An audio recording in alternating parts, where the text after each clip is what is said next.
Hello friends, welcome to my channel PCS with Chauhan. Guys, मेरा नाम है कियो चौहान और दोस्तों यहाँ पे हम क्या कर रहे थे, जो हमारी सीरीज चल रही है दृष्टि आइज में क्विक बुक की, जिसमें अभी फिलहाल हमारा चल रहा है भारतीय संविधान, राज्य व्यवस्था एवं गवर्नेंस, और अभी चैप्टर नंबर 10 यानी कि कार्यपालिका की हम बात कर रहे हैं, यानी द एग्जीक्यूटिव।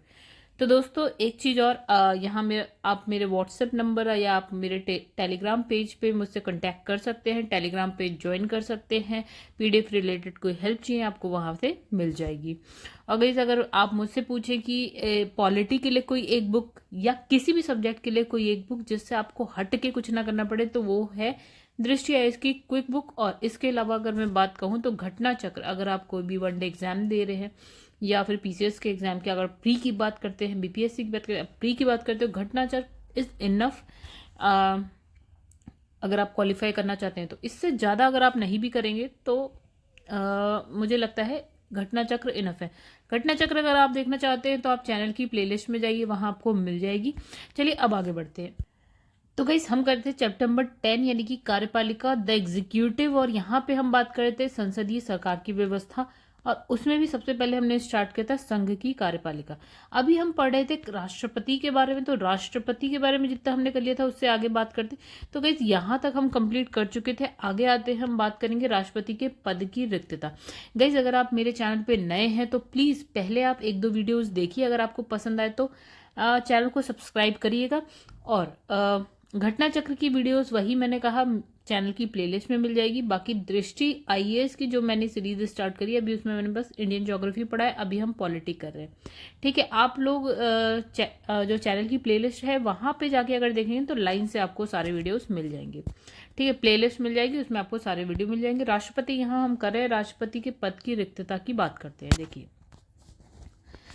5 वर्ष के कार्यकाल समाप्ति पर, मतलब राष्ट्रपति का पद जो है रिक्त कब होता है? 5 साल बाद। 5 साल का कार्यकाल होता है इनका। अच्छा, राष्ट्रपति त्याग पत्र भी दे सकता है। अच्छा, किसको दे सकता है वो भी हमने बात करी थी, उपराष्ट्रपति को। राष्ट्रपति की मृत्यु पे भी वो पद रिक्त हो जाएगा।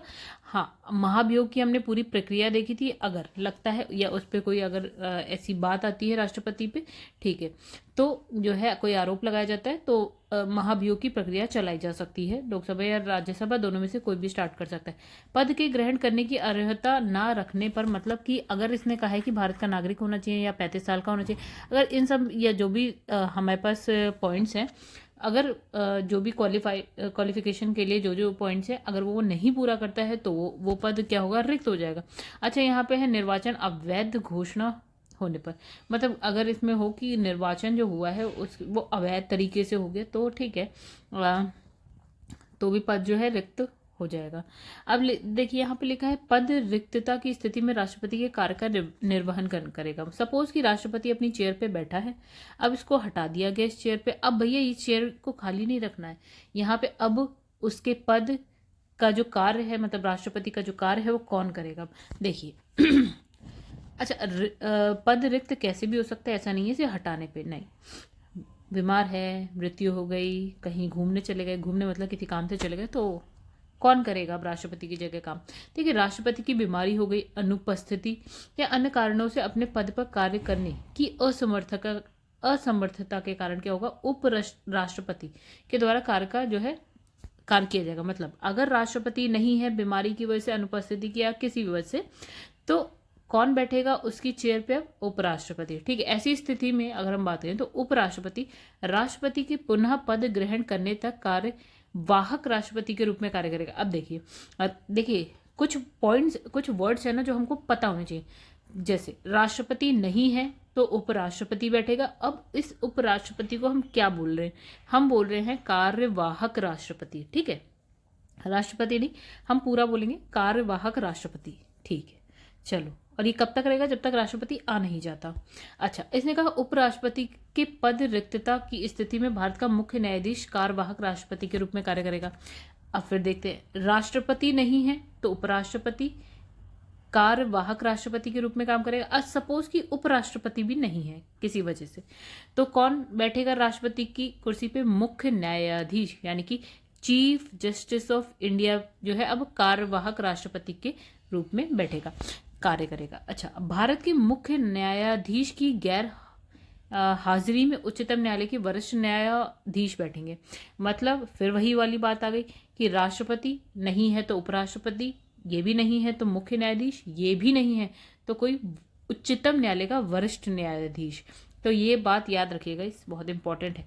अच्छा, ऐसी स्थिति में जो भी कार्यवाहक राष्ट्रपति के रूप में कार्य को संपन्न करता है, उपराष्ट्रपति, मुख्य न्यायाधीश या कोई वरिष्ठ न्यायाधीश, उसे राष्ट्रपति की समस्त शक्तियां, उन्मुक्तियां प्राप्त होंगी। ठीक, और संसद द्वारा निर्धारित सभी उपलब्धियां, वेतन भत्ते, विशेषाधिकार भी प्राप्त होंगे। यानी कि अगर इनमें से कोई भी राष्ट्रपति के पद पे बैठ रहा है, यानी कि कार्यवाहक राष्ट्रपति की तरह काम कर रहा है, तो उसके पास सारी वो शक्तियां, सारे जो वेतन है, भत्ते हैं, विशेषाधिकार है, सारी उपलब्धियां हैं, वो सब उसको उस टाइम तक मिलेंगी।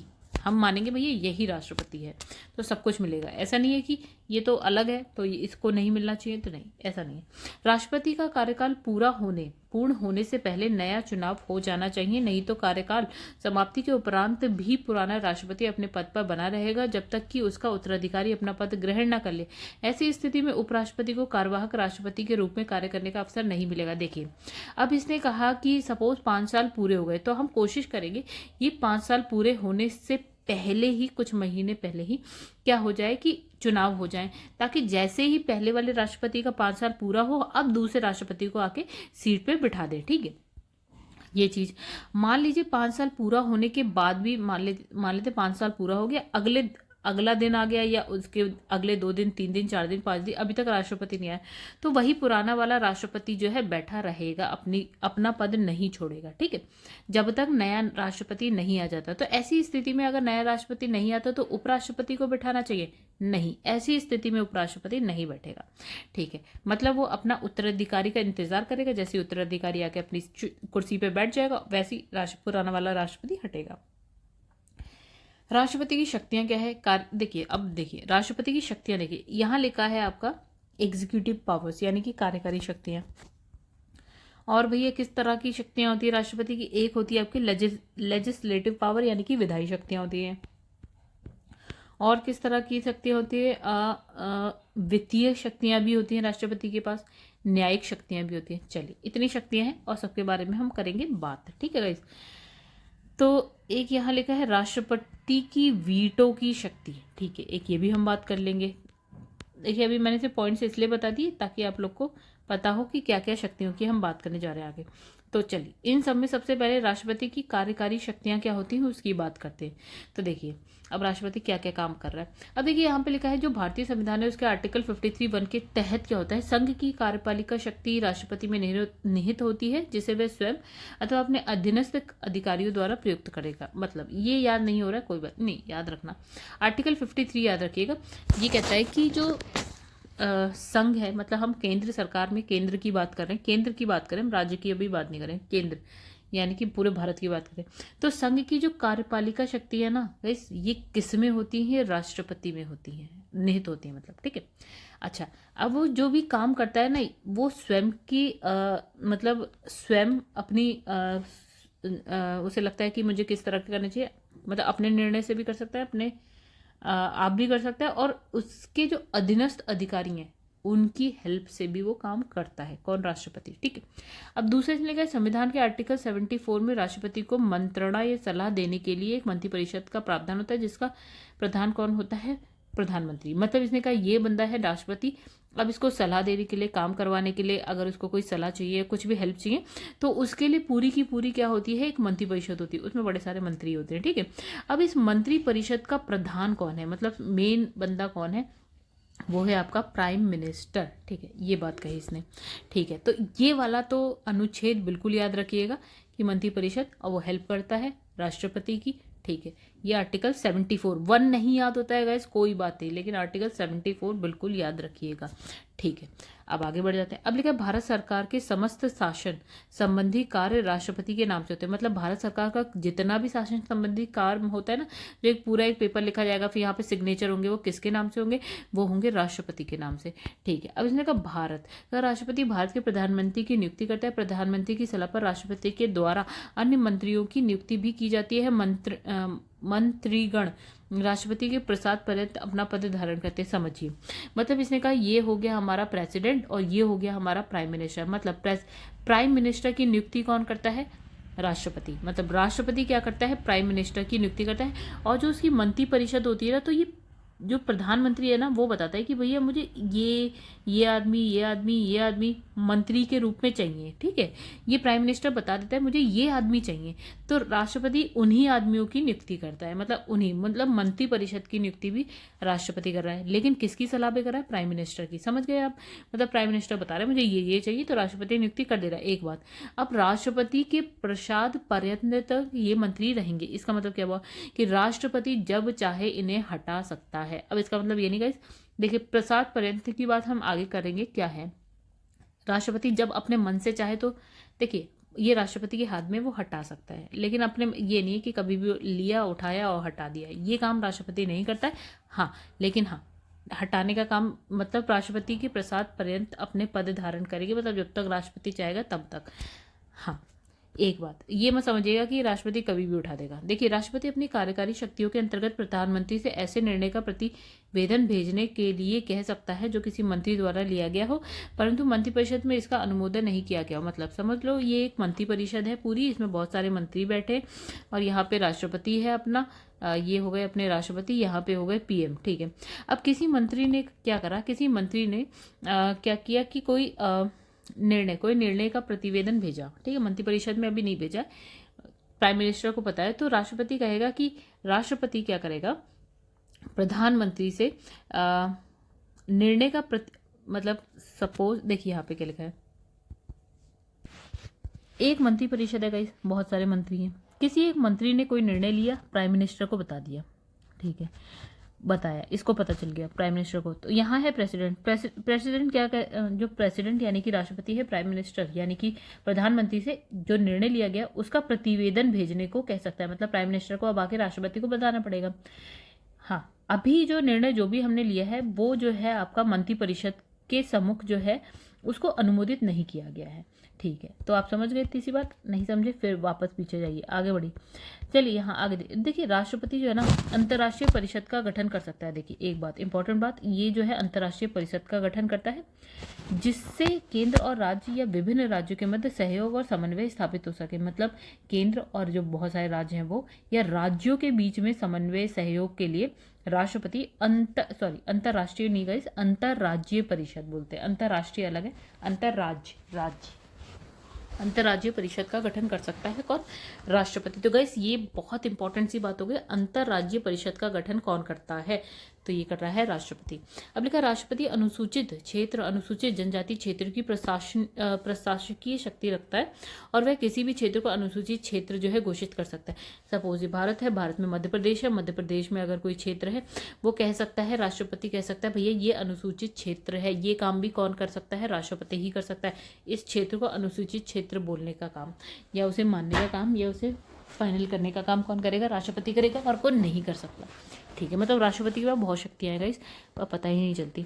अब देखिए वित्त आयोग का जो गठन करता है, ठीक है, राष्ट्रपति करता है। केंद्र और राज्य के मध्य जो है राजस्व बंटवारे के लिए क्या होता है? वित्त आयोग होता है। वित्त आयोग हम आगे पढ़ेंगे। ठीक है, तो मतलब केंद्र और राज्य के मध्य जो राजस्व होता है, रेवेन्यू होता है, उसके बंटवारे के लिए हम क्या बनाते हैं? वित्त आयोग। वित्त आयोग का गठन कौन कर रहा है? वो कर रहा है राष्ट्रपति। फाइनेंस। अब देखिए राष्ट्रपति विभिन्न आयोग की नियुक्ति भी करता है। बहुत सारे और भी आयोग है, जैसे वित्त आयोग की नियुक्ति कर रहा है, गठन कर रहा है, वैसे बहुत सारे और आयोग है जिसकी नियुक्ति करता है। जैसे अनुसूचित जाति, अनुसूचित जनजाति, अन्य पिछड़े वर्गों के लिए आयोग होता है, उसका गठन कौन करता है? राष्ट्रपति। वित्त आयोग का गठन कौन करता है? राष्ट्रपति। अनुसूचित जाति से संबंधित जो आयोग है उसका गठन कौन करता है? राष्ट्रपति। अनुसूचित जनजाति से संबंधित, अन्य पिछड़े वर्ग से संबंधित जो आयोग है उसका गठन कौन करता है? राष्ट्रपति। गाइस ये सारी ना इसकी कौन सी शक्तियां हैं हम पढ़ रहे हैं? तो ये हो गई आपकी कार्यकारी शक्तियां पढ़ रहे हैं गाइस। चलिए कार्यकारी यानी कि जो एग्जीक्यूटिव पावर्स है उसकी बात। और राष्ट्रपति विधायिका के प्रस्तावों, संघ के प्रशासनिक कार्यों से संबंधित जानकारी की मांग प्रधानमंत्री से कर सकता है। मतलब राष्ट्रपति प्रधानमंत्री से कह सकता है कि मुझे जो विधायिका के प्रस्ताव हैं या प्रशासन के प्रशासनिक संघ के प्रशासनिक कार्य है उससे रिलेटेड जानकारी मुझे दो। प्रधानमंत्री से राष्ट्रपति मांग सकता है। चलो आगे बढ़ते हैं। तो हमने जो एग्जीक्यूटिव पावर्स पढ़ ली, अब हम बात करेंगे लेजिस्लेटिव पावर्स की। ठीक है, यानी कि अब विधायी शक्तियों की बात करेंगे। जैसे अब देखिए राष्ट्रपति क्या होता है, संसद की बैठक बुला सकता है। जो संसद है, लोग जिसमें लोकसभा राज्यसभा होती है, उनकी बैठक राष्ट्रपति बुला सकता है और सत्रावसान कर सकता है। ठीक है देखिए अब है लोकसभा का विघटन कर सकता है, जो लोकसभा है उसको खत्म कर सकता है।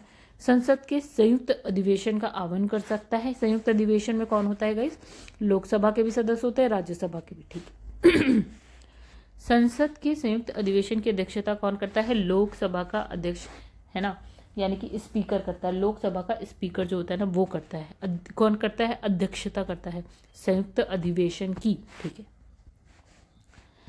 प्रत्येक वर्ष संसद के प्रथम अधिवेशन और प्रत्येक नए चुनाव के बाद जो है राष्ट्रपति संसद को संबोधित करता है। समझिए हर साल, अभी जैसे 2024 जैसे ही आएगा तो संसद का जो पहला अधिवेशन है उसको संबोधित कौन करेगा, प्राइम मिनिस्टर करेगा। ठीक है और सपोज 2024 में जो होंगे चुनाव, नए चुनाव होंगे, हम जानते हैं।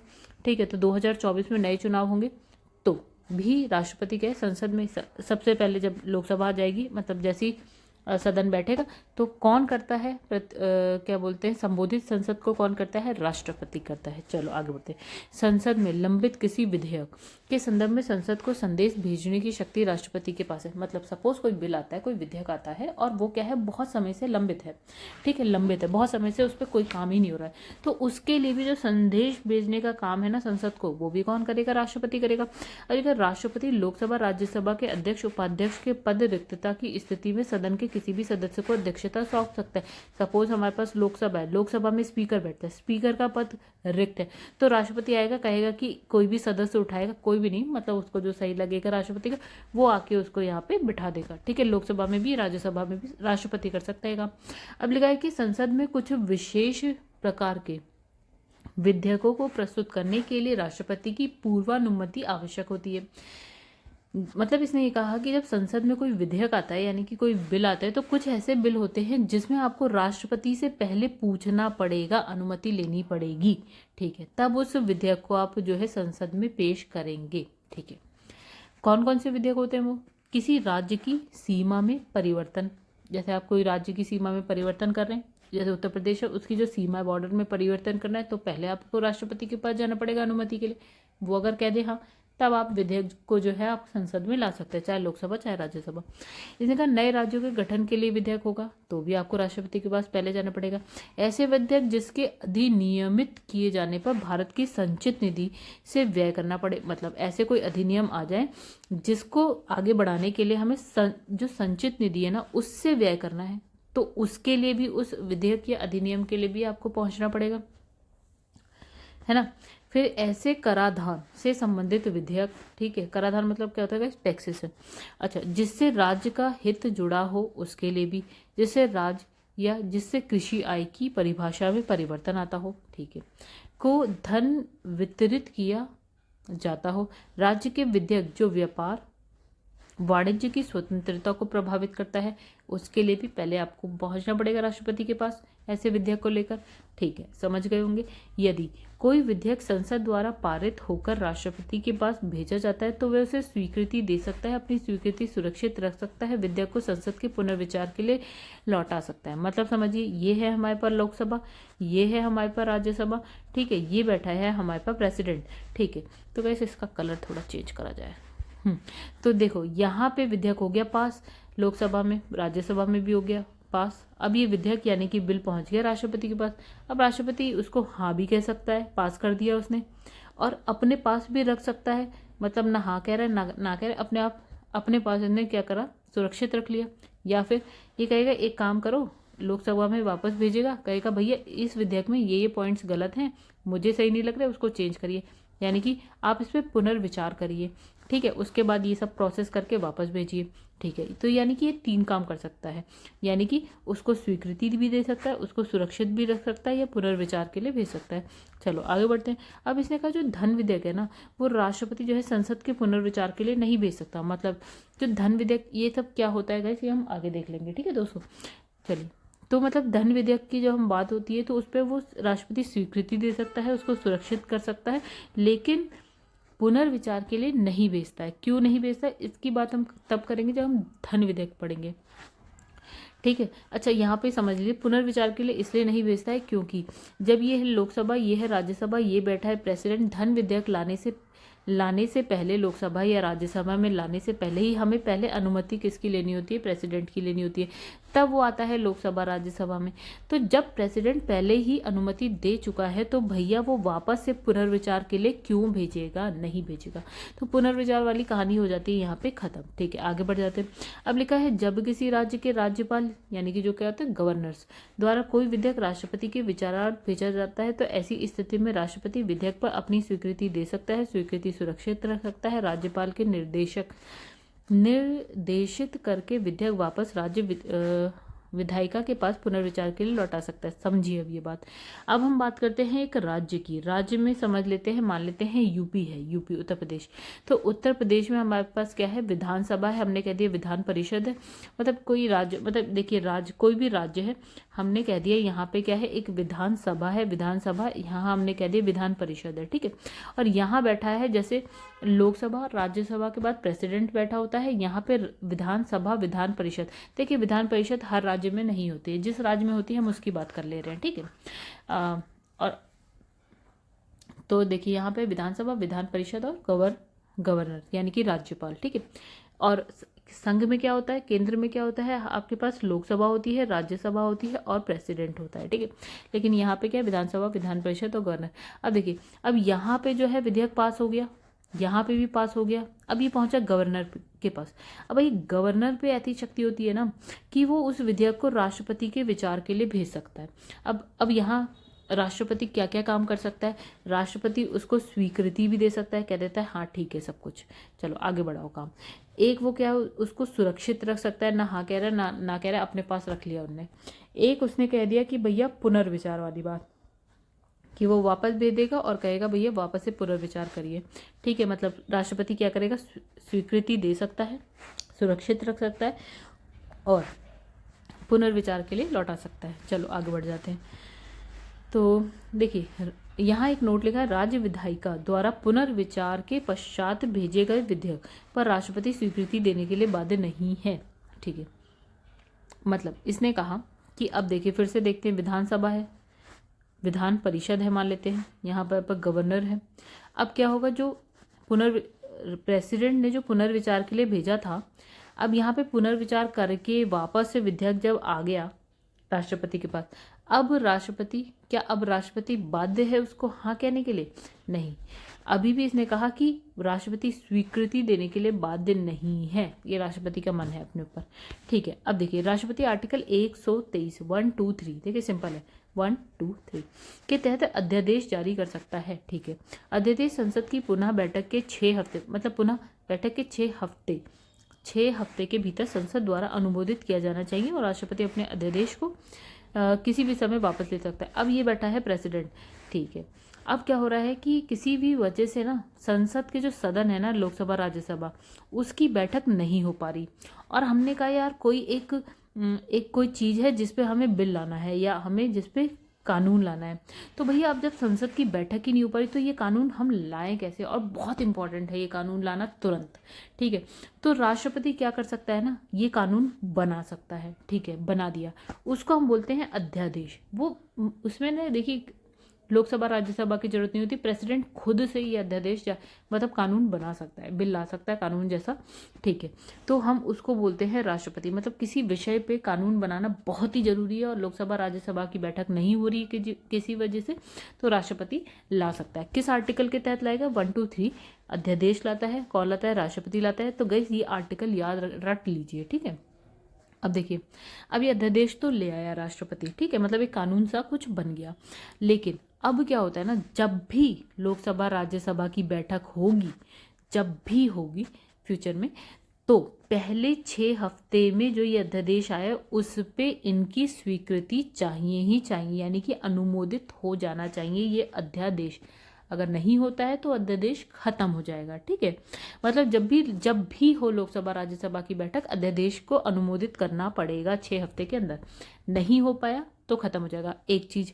दूसरा, जैसे कि राष्ट्रपति कोई अध्यादेश ले आता है, अगर राष्ट्रपति ना कभी भी चाहे तो उसको क्या करेगा? वापस ले सकता है। ठीक है, एक तो ये तरीका है 6 हफ्ते के भीतर अगर वो 6 हफ्ते के भीतर अगर अनुमोदित नहीं होता है अध्यादेश बैठक के बाद, तो वो अध्यादेश खत्म हो जाएगा। दूसरा, राष्ट्रपति जब चाहे तब भी वापस ले सकता है उस अध्यादेश को। 2 तरीका। अब देखिए कुछ और विधायी कार्य हैं राष्ट्रपति के जैसे। एक होता है आपका नियंत्रक एवं महालेखा परीक्षक, यानी कि CAG कैग पढ़ा होगा आपने। संघ लोक सेवा आयोग, ठीक है, UPSC पढ़ा होगा आपने। वित्त आयोग, फाइनेंशियल कमीशन। एक है अन्य की वित्त आयोग व अन्य की रिपोर्ट संसद के समक्ष रखता है। मतलब इसने कहा कैग, UPSC, वित्त आयोग या अन्य की जो रिपोर्ट, इन लोगों की जो रिपोर्ट होती है ना, रिपोर्ट, वो किसके सामने रखता है? ये राष्ट्रपति संसद के सामने रखता है। दूसरा, इसने कहा अंडमान निकोबार द्वीप समूह हो गया, लक्षद्वीप हो गया, दादर नागर हवेली दमन दीव हो गया। इसमें शांति, सुरक्षा, विकास के लिए विनियम कौन बनाता है? राष्ट्रपति बनाता है। ठीक है, चलो आगे बढ़ते हैं। अब देखिए राष्ट्रपति पुडुचेरी के लिए भी नियम बना सकता है, ठीक है, पर शर्त सिर्फ ये है कि वह ऐसा तभी कर सकता है जब वहाँ की विधानसभा विघटित हो जाए या निलंबित हो जाए। मतलब पुडुचेरी में अपनी विधानसभा है गाइस, पुडुचेरी एक केंद्र शासित प्रदेश यानी कि यूनियन टेरिटरी है, फिर भी यहाँ पे एक विधानसभा है, ठीक है। अब इसने कहा कि अभी देखिए ये भी एक केंद्र शासित प्रदेश है, ये भी केंद्र शासित प्रदेश है, ठीक है, ये सब केंद्र शासित यूनियन टेरिटरीज है, ठीक है। उसी तरह पुडुचेरी भी एक यूनियन टेरिटरी है। इसमें इन सब में लेकिन कोई विधानसभा नहीं है, बट पुडुचेरी में विधानसभा है, ठीक है। तो राष्ट्रपति जो विनियम है ना, पुडुचेरी के लिए तब बना सकता है जब ये विधानसभा विघटित हो जाए, निलंबित हो जाए, तब राष्ट्रपति ये काम पुडुचेरी के लिए कर सकता है। आगे बढ़ते हैं। अब देखिए हमने क्या क्या पढ़ लिया गाइस। हमने एक पढ़ा अपनी कार्यकारी शक्तियाँ पढ़ी, कार्यकारी शक्तियाँ क्या थी, फिर हमने गाइस यहाँ पढ़ी विधायी शक्तियाँ, ठीक है। अब हम कौन सी शक्तियाँ राष्ट्रपति की पढ़ने जा रहे हैं? अब हम पढ़ने जा रहे हैं राष्ट्रपति की वित्तीय शक्तियाँ क्या है, ठीक है। चलिए देखते हैं। देखिए वित्तीय शक्तियों के संदर्भ में राष्ट्रपति को कौन कौन सी शक्तियाँ मिली हैं देखते हैं। पहला, इसने कहा धन विधेयक को राष्ट्रपति की पूर्वानुमति से ही संसद में पेश किया जाता है। अभी हमने पढ़ा था ऊपर कि जो लोकसभा है, राज्यसभा है, उसके बाद जो विधेयक है वो किसके पास जाता है? प्रेसिडेंट के पास जाता है। वो सुरक्षित जो बिल है उसको स्वीकृति दे सकता है, उसको सुरक्षित रख सकता है और उसको पुनर्विचार के लिए भेज सकता है, हमने ये कहा था। लेकिन धन विधेयक के केस में वो पुनर्विचार के लिए नहीं भेजेगा, जैसे अभी हमने पहले पढ़ा, ठीक है। क्यों नहीं भेजेगा? देखिए धन विधेयक को राष्ट्रपति पहले ही अनुमति दे देता है संसद में पेश करने के, इसीलिए, ठीक है। आगे बढ़ते हैं। राष्ट्रपति भारत की आकस्मिक निधि, ठीक है, आकस्मिक निधि का प्रयोग किसी अप्रत्याशित स्थिति के लिए कर सकता है। मतलब जो आकस्मिक निधि होती है ना भारत की, ठीक है, उसमें पैसा होता है। तो अगर कुछ ऐसा लगता है कि यार बहुत ज़्यादा ज़रूरत है पैसा निकालने की, तो राष्ट्रपति ये काम कर सकता है, उसमें से जो है पैसा निकाल सकता है। तो अब इसमें वार्षिक वित्तीय विवरण यानी कि जो हम बोलते हैं ना बजट, केंद्रीय बजट, ठीक है, को संसद के समक्ष रखने का काम कौन करता है? राष्ट्रपति करता है, ठीक है। इसने कहा अनुदान की कोई भी मांग हो, यानी जब बजट पेश होता है तो गाइस जब बजट पेश होने के बाद जब तक लागू होता है, आता है, ठीक है, तब तक क्या है, जो बीच में उतने टाइम के बीच में जो पैसे की ज़रूरत होती है ना, पैसा चाहिए होता है, ठीक है, या हमें किसी भी काम के लिए नहीं, वो नहीं, अनुदान की मांग, अनुदान, देखिए गाइस जब हम बजट पढ़ेंगे ना तो आप ये सब बातें तब समझ लीजिएगा कि क्या होता है। बजट में सारी चीज़ें आएंगी, ठीक है। जब बजट आता है तब यहाँ पे क्या होता है ना, एक होता है अनुदान की मांग, ठीक है, उससे मतलब पैसा जो है ना मंत्रियों को दिया जाता है, मंत्री मतलब हर विभाग के मंत्रियों को दिया जाता है काम चलाने के लिए, ठीक है। तो वो पैसा भी तभी दिया जाएगा जब राष्ट्रपति उस पर सिफारिश करता है, यानी कि राष्ट्रपति की सिफारिश के बिना वो पैसा भी नहीं दिया जाएगा। देखिए अभी हमने क्या पढ़ा यहाँ पे, वित्तीय शक्तियाँ पढ़ी, ठीक है, ज़्यादा नहीं थी, थोड़ी थी, 2-4 बार पढ़ेंगे तो याद हो जाएगी। अब यहाँ लिखा है न्यायिक शक्तियाँ, यानी कि जुडिशियल पावर भी है इसके, जैसे न्यायपालिका के पास होती है वैसे ही कुछ राष्ट्रपति के पास भी है। देखते हैं क्या इसने कहा। अपनी न्यायिक शक्तियों के अंतर्गत राष्ट्रपति उच्चतम न्यायालय सुप्रीम कोर्ट के मुख्य न्यायाधीश यानी कि चीफ जस्टिस ऑफ इंडिया और अन्य न्यायाधीश जो होते हैं उसकी नियुक्ति करता है, ठीक है। और साथ ही राज्य के उच्च न्यायालय न्यायालय के न्यायाधीशों की नियुक्ति करता है। अब समझिए, ठीक है, राष्ट्रपति किस किस की नियुक्ति कर रहा है। राष्ट्रपति जो है आपका सुप्रीम कोर्ट के जो चीफ जस्टिस ऑफ इंडिया है उसकी, या अन्य न्यायाधीशों की, या फिर हाई कोर्ट के न्यायाधीशों की नियुक्ति कौन कर रहा है यहाँ पे, और राष्ट्रपति कर रहा है। चलो, अब लिखा राष्ट्रपति उच्चतम न्यायालय से विधिक सलाह भी ले सकता है, परंतु न्यायालय की यह सलाह राष्ट्रपति के लिए बाध्यकारी नहीं है। यानी कि राष्ट्रपति सुप्रीम कोर्ट से अगर उसको किसी तरह की सलाह लेनी है, विधिक कानूनी सलाह लेनी है, तो ले सकता है, लेकिन सुप्रीम कोर्ट जो भी सलाह राष्ट्रपति को देता है वो राष्ट्रपति के लिए बाध्यकारी नहीं है। राष्ट्रपति माने तो ठीक, नहीं माने तो ठीक। चलो आगे बढ़ते।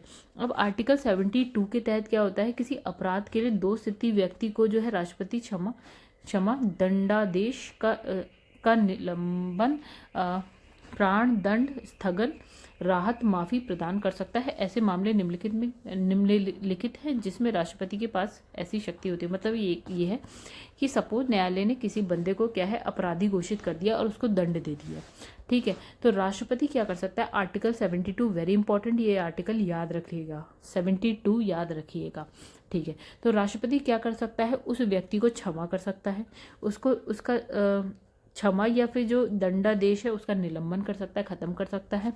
ये प्राण दंड स्थगन, मतलब अगर फांसी की सजा है उसको वो स्थगित कर सकता है, ठीक है। इसमें लिखा है कि राहत दे सकता है, माफी दे सकता है, ये सारे काम राष्ट्रपति कर सकता है यदि न्यायालय ने किसी व्यक्ति को अपराधी घोषित किया है और उसे दंड दिया है, सजा दी है, कुछ भी किया है, तो राष्ट्रपति माफ वाफ कर सकता है, ठीक है। अब आगे बढ़ते हैं। इसने कहा, अब देखिए, इसने कहा यदि दंड अथवा दंड का आदेश किसी ऐसे कानून के उल्लंघन के लिए दिया गया है जो संघ की कार्यपालिका शक्ति के अंतर्गत आता है। मतलब यहाँ हम पढ़ क्या रहे हैं, फिर देखते हैं। इसने कहा ऐसे मामले निम्नलिखित हैं जिसमें राष्ट्रपति के पास ऐसी शक्ति होती है, ठीक है। कौन कौन से मामले हैं जिसमें राष्ट्रपति ये काम कर सकता है, ठीक है। मतलब यदि दंड या दंड का आदेश किसी ऐसे कानून के उल्लंघन के लिए दिया गया है जो संघ की कार्यपालिका शक्ति के अंतर्गत आता है, या फिर सैन्य न्यायालय से दंडित है कोई, वे सारे दंड जिसका स्वरूप क्या है, मृत्यु दंड हो, वहां पे राष्ट्रपति आके कर सकता है, ठीक है। और अच्छा, सैन्य शक्तियां देखिए गाइस क्या है, किसकी, राष्ट्रपति की सैन्य शक्तियां देखिए, इंपॉर्टेंट। राष्ट्रपति भारत की जो सेना है उसका सर्वोच्च सेनापति होता है, इंपॉर्टेंट बात हो गई। भारत की सेना का सर्वोच्च सेनापति कौन है, राष्ट्रपति। एवं जल थल वायु सेना के प्रमुख की नियुक्ति कौन करता है, राष्ट्रपति। जल सेना, थल सेना, वायु सेना के जो प्रमुख चीफ होते हैं उनकी नियुक्ति राष्ट्रपति करता है। संसद की अनुमति से वह किसी युद्ध की घोषणा या समाप्ति की घोषणा कर सकता है। मतलब राष्ट्रपति संसद की अनुमति लेता है और किसी युद्ध की घोषणा भी कर सकता है, समाप्ति की घोषणा भी कर सकता है। अब आते हैं आपातकालीन शक्तियां जो होती हैं राष्ट्रपति की, बड़ी सारी शक्तियां हैं, ठीक है। अब आपातकालीन शक्तियों में देखिए क्या है राष्ट्रपति के पास, ऐसी कौन सी शक्ति। देखिए, आपातकालीन स्थिति से निपटने के लिए भारत के राष्ट्रपति को संविधान का संविधान की द्वारा जो है अद्वितीय शक्तियां प्राप्त होती है। देखिए, भारत में अगर कोई आपातकाल पड़ जाता है तो राष्ट्रपति के पास क्या शक्तियां हैं। राष्ट्रपति को ऐसी शक्तियां प्रयोग करने का अधिकार 3 परिस्थितियों में, मतलब 3 तरह की कुछ आपातकाल ऐसे आते हैं जिसमें राष्ट्रपति अपनी ये वाली शक्तियों का प्रयोग कर सकता है। जैसे एक होता है आपका राष्ट्रीय आपातकाल, राष्ट्रीय स्तर पर कुछ ज़्यादा गड़बड़ी होने लगी तो राष्ट्रीय आपातकाल जो है राष्ट्रपति लगा सकता है। और वो किस आर्टिकल के तहत लगाता है, तो 352, इंपॉर्टेंट है गाइस, ये आर्टिकल याद रख लीजिएगा, रट लीजिएगा, ठीक है। तो राष्ट्रीय आपातकाल जो लगता है ना, या नेशनल इमरजेंसी जो लगती है वो 352 के तहत लगती है, ठीक है। अभी फिलहाल में कोई ऐसा लगा नहीं है, हाँ एक 1971-75 में लगी थी, उससे पहले एक बार लगी थी, ठीक है। तब हम उसकी बात आगे करेंगे, ठीक है। अब देखिए, एक तो कि राष्ट्रीय आपातकाल आर्टिकल 352 के तहत लगा सकता है राष्ट्रपति। एक होता है राष्ट्रपति शासन जो लगता रहता है नॉर्मली, अभी फिलहाल नहीं लग रहा है लेकिन लगता रहता था अभी बहुत ज़्यादा, ठीक है। वो किस आर्टिकल के तहत लगता है, आर्टिकल 356 और 365। देखिए कितना आसान है, 356 फिर 36 को इधर कर दीजिए, 5 को इधर कर दीजिए, ये 2 हो गए। हम इन सब के बारे में पढ़ेंगे, आगे पढ़ेंगे। एक होता है वित्तीय आपातकाल, आर्टिकल 360, ठीक है। तो ये 3 आपातकाल हैं जो राष्ट्रपति लगाता है। अब देखिए, अब इसने कहा मूल अधिकारों के संबंध में आपातकाल के प्रावधान। यहाँ लिखा है मूल संविधान, में आर्टिकल 352 के प्रयोग की 3 आधारों पर प्रयोग किया जाना था। युद्ध, बाह्य आक्रमण या आंतरिक अशांति के आधार पर। मतलब इसने कहा जब संविधान बन रहा था तो आर्टिकल 352 जिसमें राष्ट्रीय आपातकाल की बात कर रहे हैं वो 3 आधार होने चाहिए थे, तभी राष्ट्रपति जो है राष्ट्रीय आपातकाल लगा सकता था। वो 3 कारण के, यदि भारत में युद्ध हो जाए बाहर से कहीं से, ठीक है, बाह्य आक्रमण हो जाए, बाहर से कहीं से आक्रमण हो जाता है, भारत के अंदर युद्ध हो, आंतरिक अशांति है। ऐसी स्थिति में क्या होता है, जो आपातकाल है उसकी उद्घोषणा हो जाती है। उसके बाद क्या होता है, संविधान का आर्टिकल नंबर 358 ये लागू हो जाता है, ठीक है। तो मतलब देखिए राष्ट्रीय आपातकाल लगा इस आर्टिकल से, और इसके बाद क्या लागू हो जाता है 358, ठीक है। अब इसमें जिससे क्या होता है कि वाक और जो अभिव्यक्ति की स्वतंत्रता यानी कि आर्टिकल 19 हमने पढ़ा था वो क्या हो जाता है, प्रतिबंधित, यानी कि खत्म हो जाएगा। आप ना कुछ बोल पाएंगे ना कुछ कर पाएंगे, ठीक है। तो ऐसे में क्या राष्ट्रपति के पास जो है विकल्प होता है कि राष्ट्रपति चाहे तो एक और आदेश जारी करके अन्य जो मूल अधिकार है उसको निलंबित करके उसकी जो अवधि है वो तय कर सकता है। मतलब इसने कहा यहाँ तो देखिए सिंपल, आर्टिकल 19 को प्रतिबंधित कर दिया गया एक चीज। अब राष्ट्रपति चाहे ना तो बाकी के जो फंडामेंटल राइट्स है ना उसको भी ये क्या कर सकता है, प्रतिबंधित कर सकता है, हाँ कुछ पर्टिकुलर टाइम के लिए, ठीक है। परंतु क्या है, इसने कहा कालांतर में आंतरिक अशांति जैसे प्रावधान के जो अत्यधिक उपयोग ने विवाद की स्थिति पैदा कर दी थी। मतलब इसने कहा जो 1971 में आपातकाल लगा था, 75 में आपातकाल लगा था, वो किस आधार पे लगा था पता है, वो लगा था आंतरिक अशांति। कहाँ गया गाइस ये, मतलब कि कुछ लोगों ने आके विद्रोह कर दिया तो आपातकाल लगा दिया, देश के अंदर कुछ अशांति कहीं पे हो गई तो आपातकाल लग गया। तो इस वजह से क्या हुआ था कि ऐसे में क्या होता है ना, मोरारजी देसाई के तत्वाधान में क्या होता है, संविधान का 44वां संविधान संशोधन होता है, ठीक है। मतलब मोरारजी देसाई के तत्वाधान में क्या होता है, संविधान में संशोधन होता है, 44वां संविधान संशोधन होता है, ठीक है। उसमें क्या हुआ कि जो आंतरिक अशांति शब्द है ना उसको हटा दिया गया, उसकी जगह पे लिख दिया सशस्त्र विद्रोह कर दिया गया कि हाँ सशस्त्र मतलब हथियार लेके अगर कोई ऐसा विद्रोह होता है तब आप आपातकाल लगा सकते हैं, ठीक है। ये नहीं कि आंतरिक अशांति है, लोग चिल्ला रहे हैं, दौड़ रहे हैं, ये तोड़फोड़ कर रहे हैं, मान लेते हैं, ठीक है, कुछ वजह से, तो आप आपातकाल लगा दें, नहीं। अब ये होना चाहिए सशस्त्र विद्रोह। मतलब अब यहाँ पे 3 चीज हो गई, यानी कि युद्ध, बाह्य आक्रमण और आंतरिक अशांति 44वें संविधान संशोधन में हटके क्या बन गया, सशस्त्र विद्रोह बन गया। अब यदि आपात की उद्घोषणा पहले 2 आधारों पर हुई हो, मतलब कौन कौन से 2, युद्ध या फिर बाह्य आक्रमण, अगर इस आधार पर हुआ तो आर्टिकल 358 लागू हो जाएगा, ठीक है। परंतु सशस्त्र विद्रोह के आधार पर हुई है तो इसने कहा कि जो आर्टिकल 19 है ना वो निलंबित नहीं किया जा सकता, ठीक है। तो देखो जब अगर इसने कहा कि युद्ध बाह्य आक्रमण हो रहा है और राष्ट्रीय आपातकाल लगाए तो 358 के तहत आर्टिकल 19 निलंबित हो जाएगा। लेकिन जो तीसरा पॉइंट यानी कि सशस्त्र विद्रोह हो रहा है तो आर्टिकल 19 जो है वो निलंबित नहीं होगा, ठीक है। अब इसने कहा कि राष्ट्रपति आर्टिकल 359 के सहारे भी इस अधिकार का निलंबन नहीं कर सकता, किसका, आर्टिकल 19 का, ठीक है।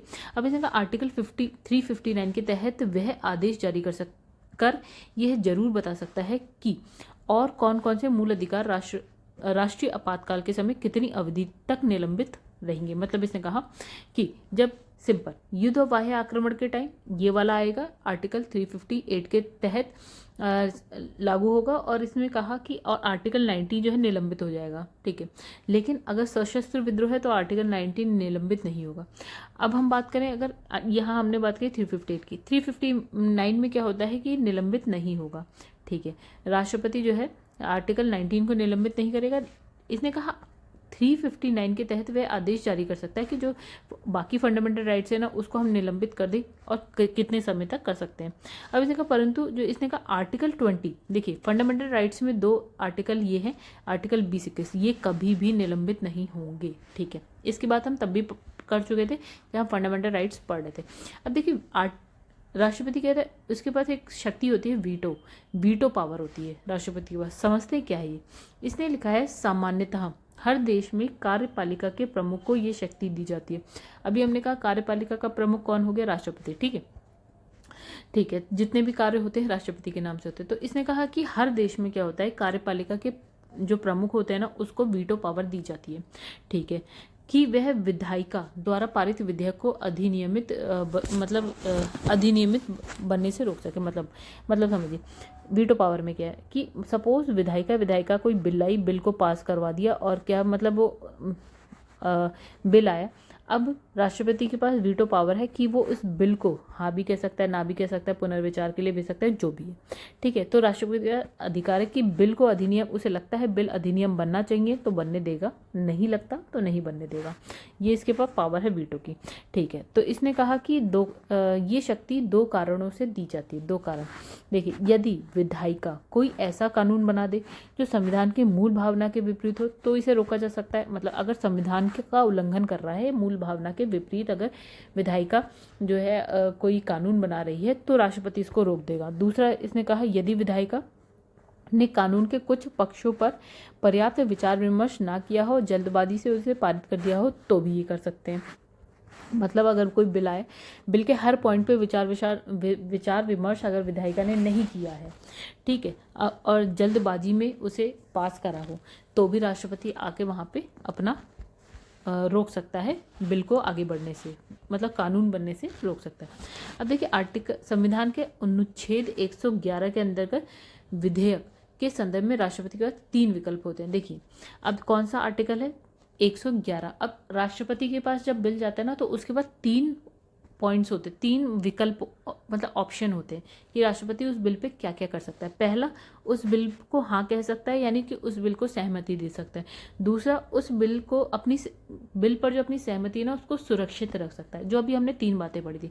और तीसरा, विधेयक, ये क्या कर सकता है, विधेयक को पुनर्विचार के लिए जो है संसद के पास भेज सकता है। अब इसमें यहाँ लिखा है धन विधेयक को पुनर्विचार के लिए नहीं भेज सकता, गाइस ये हम 3 बार पढ़ चुके हैं, ठीक है। तो ऐसी स्थिति में मतलब पुनर्विचार के लिए भेज सकता है धन विधेयक छोड़ के, ठीक है। तो ऐसी स्थिति में यदि जो संसद है ना विधेयक में संशोधन करके या बिना संशोधन करे ही राष्ट्रपति के पास वापस जब भेजती है तो राष्ट्रपति को क्या है उस पर सहमति देनी ही पड़ती है। मतलब एक तो वो सहमति दे सकता है, अपनी सहमति को सुरक्षित रख सकता है, या पुनर्विचार के लिए भेज सकता है कि भैया विचार करिए दोबारा। अब फिर वो लोकसभा और राज्यसभा से पास होकर जब राष्ट्रपति के पास होता है, अब राष्ट्रपति को सहमति देनी ही पड़ेगी, ठीक है। विधेयक को अपने पास सुरक्षित रखने की शक्ति इसलिए प्रदान की गई कि राष्ट्रपति किसी असंवैधानिक विधेयक को रोक सके और संसद के जल्दबाजी या बिना विचार किए गए विधेयक को देश के हित में रोक सके। मतलब अपने पास सुरक्षित रखने का मतलब क्या है कि अगर राष्ट्रपति को लगता है ये बिल जो है देश के हित में नहीं है, असंवैधानिक है, तो भैया हम इसमें ना हाँ बोलेंगे ना बोलेंगे, ना पुनर्विचार के लिए भेजेंगे, अपने पास ही रख लो, छुट्टी करो, ठीक है। अब देखिए, अब यहाँ पे वीटो राष्ट्रपति के पास कौन कौन सी टाइप की वीटो होती है, तो ये देखिए बहुत सारी तरह की वीटो है, ठीक है। आइए समझते हैं। पहला इसमें लिखा है अत्यंतिक वीटो, ठीक है। तो गाइस एक चीज़ और मैं यहाँ पे बताऊंगी कि आपने ये तो पढ़ लिया अत्यंतिक वीटो, और अगर आप हिंदी मीडियम के और आपने ये नहीं पढ़ा एब्सोल्यूट वीटो, तो आप यहाँ कर देंगे गलती। कई बार ये भी जो है आपका हिंदी में लिखा हुआ आ जाता है, यानी कि एब्सोल्यूट वीटो भी आपको पता होना चाहिए, मतलब हिंदी इंग्लिश दोनों वाला पता होना चाहिए, ठीक है। देखिए अब इसमें क्या होता है, इसके अंतर्गत विधेयक को सुरक्षित रखने का अधिकार होता है। मतलब विधेयक, वही हमने कहा राष्ट्रपति विधेयक को सुरक्षित रख लेगा। इसका प्रयोग भारत के अलावा अन्य देश भी करते हैं। इसमें राष्ट्रपति विधेयक को अपने पास सुरक्षित रख लेता है। इसका प्रयोग जो है गैर सरकारी सदस्य के विधेयकों के संदर्भ में और सरकारी विधेयकों के संदर्भ में भी जो है किया जा सकता है। देखिए गैर सरकारी सदस्य के विधेयक का मतलब क्या है, एक तो होगा जो सरकार पक्ष से बिल लाएगा, एक होगा कि जो सरकार का नहीं है, सरकार पक्ष से नहीं है, ठीक है, उसको हम गैर सरकारी बोल देंगे। तो ये भी अगर कोई ऐसा बिल आता है या जो आपका मंत्री है, यानी कि जो सरकारी विधेयक होगा उस पर भी, तो ये जो है ना ये वाला वीटो इन दोनों पे आ सकता है, ठीक है। देखिए जब मंत्रिमंडल त्यागपत्र दे दे और दूसरा नया मंत्रिमंडल अस्तित्व में आ जाए, ठीक है।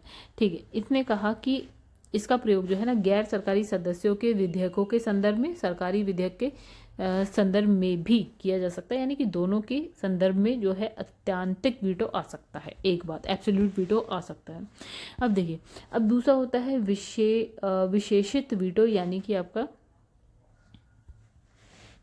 Qualified veto. कोई भी वीटो विशेषित तब होता है जब विधायिका के असाधारण बहुमत से उसका अध्यारोहण यानी कि ओवरराइड्स किया जा सकता है और कार्यपालिका के वीटो को रौंद कर विधेयक को अधिनियमित बनाया जा सकता है।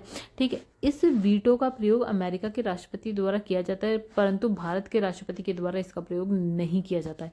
ठीक है, देखिए अब है निलंबनकारी वीटो। मतलब इसने कहा निलंबनकारी वीटो के अंतर्गत क्या है, राष्ट्रपति को भेजा गया कोई भी विधेयक राष्ट्रपति द्वारा संसद को पुनर्विचार हेतु वापस भेजा जा सकता है। यानी कि कोई भी जो विधेयक है वो राष्ट्रपति के पास अगर भेजा गया हो, ठीक है।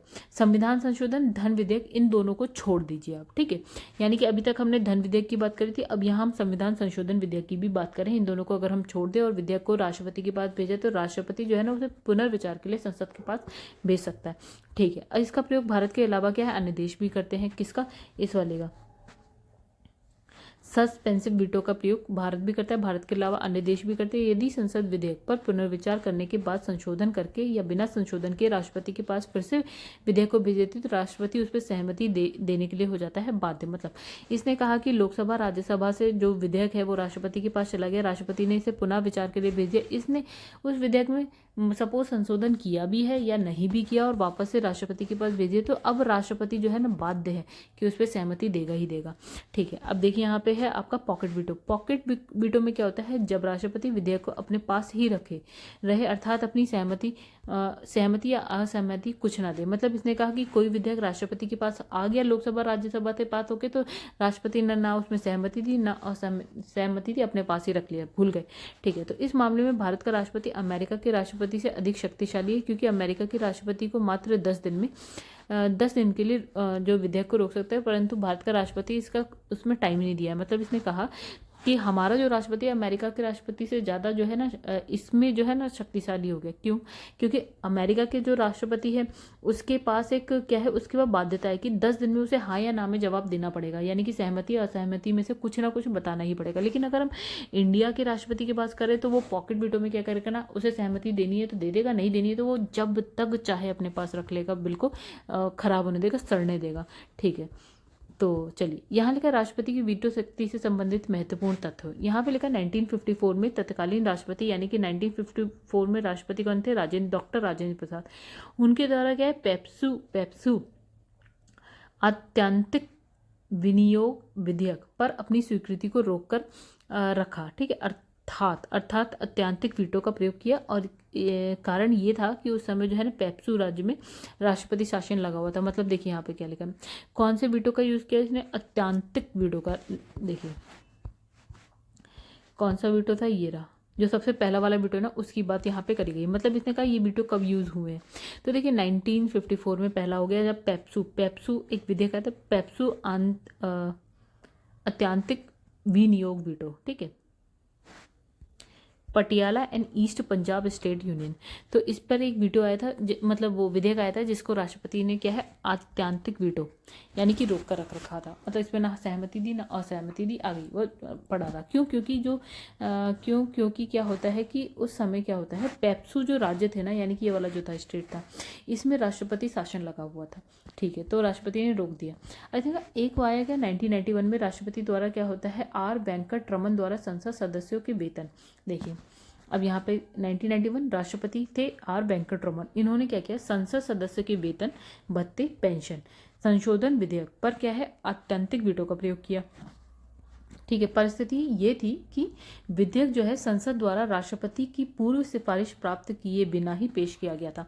तो राष्ट्रपति की पूर्व सिफारिश के बाद संसद में आना चाहिए था विधेयक, लेकिन राष्ट्रपति से सिफारिश ली नहीं गई, पूर्व अनुमति ली ही नहीं गई, तो राष्ट्रपति ने कौन से वीटो का यूज किया, अत्यंतिक वीटो का, यानी यहाँ पे भी रोक दिया। 1991 कौन सा विधेयक था गाइस, वेतन भत्ते, जो संसद के सदस्य यानी कि जो एमपी होते हैं ना, उनके वेतन भत्ते पेंशन संशोधन विधेयक था, जिसको राष्ट्रपति ने अत्यंतिक वीटो का प्रयोग किया जिस पर। अब देखिए यहाँ पे लिखा 1986 में क्या होता है, राष्ट्रपति कौन थे, आपका जैल सिंह। ठीक है, तो इनके द्वारा क्या होता है, जेबी पॉकेट वीटो का जो है प्रयोग किया गया। किस पे किया गया था गाइस, भारतीय डाक संशोधन विधेयक पे किया गया था। कौन सा वीटो, पॉकेट वीटो। ठीक है, अच्छा संविधान संशोधन विधेयक से संबंधित अधिनियमों में राष्ट्रपति के पास किसी भी प्रकार के वीटो शक्ति नहीं होती है। मतलब इसने कहा दो तरीके, एक धन विधेयक में, नहीं धन नहीं, देखिए संविधान संशोधन विधेयक जो होता है ना, उसमें राष्ट्रपति किसी भी तरह की वीटो शक्ति का प्रयोग नहीं कर सकता।